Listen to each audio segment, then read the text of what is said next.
saving more and being planning ahead is very important. Like what you said, ang hirap na go lang ng go pero wala talagang long-term planning.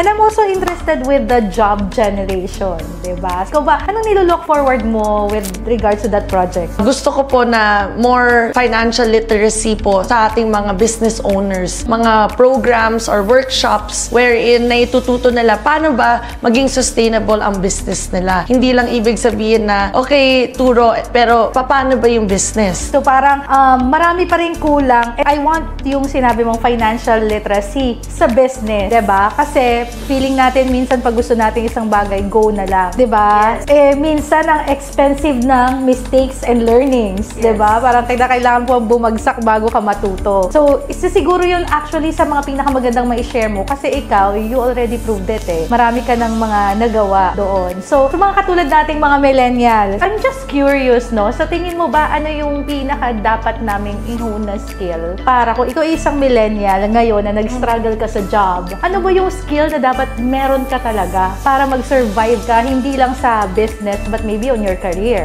Diba? At the end of the day, gusto natin maka-earn more, no? Yes. And saving more and being planning ahead is very important. Like what you said, ang hirap na go lang ng go pero wala talagang long-term planning. Kailangan mo talagang matuto about finance. Kasi kahit malaki or maliit na business, paano itutuloy ang negosyo if kapos sa pera, 'di ba? Lahat naman tayo kailangan mag-save and I think for millennials, that responsibility dapat mas matuto pa rin tayo that kind of skills, yeah. You're saying na madali lang kasing mag-start, but to sustain it, it's another learning na dapat meron. Less shopping, and 'di ba? Kailangan yun yung skill to be frugal. Frugal is parang spend less. Yun, and balance not only your time, because time is the most expensive capital you have.